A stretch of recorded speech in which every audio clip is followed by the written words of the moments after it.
প্রিয় দর্শক, আসসালামু আলাইকুম। আপনারা সবাই কেমন আছেন? আশা করি সবাই ভালো আছেন। দোয়া রাখি সবাই ভালো থাকবেন ইনশাআল্লাহ। প্রিয় দর্শক, একটি বিষয় আপনারা দেখেছেন যে ফেসবুকে প্রতিবেদন করা হয়েছে বাংলাদেশ থেকে যে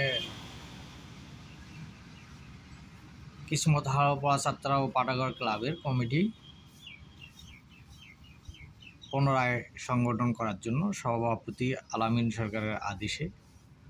আসলে প্রিয় দর্শক, আপনারা যে কমিটি বিন্দু এখানে দেখতেছেন, এই কমিটি বিন্দু সদস্যগণ এই ক্লাবটি পুনরায় স্থাপিত করে পুনরায় যখন শুরু করা হয়েছে 2013 সাল, তো তখন থেকেই এই ক্লাবের যে সদস্য রয়েছেন, যারা অন্তর্ভুক্ত কমিটির সদস্য, তারা আসলেই এই ক্লাবটি সম্বন্ধে তাদের বেশি ধারণা নাই এবং তাদের সেরকম শিক্ষাগত যোগ্যতা নাই। আসলে প্রিয় দর্শক, আমি আলামিন সরকার ক্লাবটি বিভিন্নভাবে নিয়ন্ত্রণ করে থাকি, আর এখান থেকে বিভিন্ন সহায়তা কিন্তু দেওয়া হয়েছে অনেক মানুষকে, যেটি এখানে এই স্থানটিতে আসা হয়েছে 2021 থেকে 23 সালে এখানে এই স্থানটাতে আসা হয়েছে ক্লাবটি নিয়ে।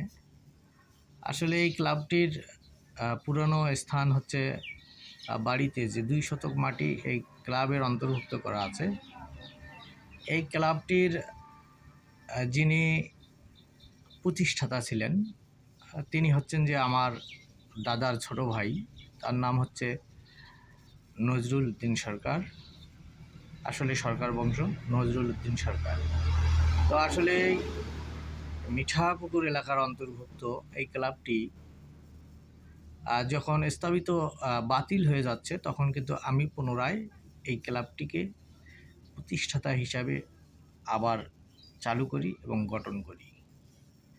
আমার সদস্য আপনারা দেখতেছেন প্রায় 662 জন সদস্য রয়েছে।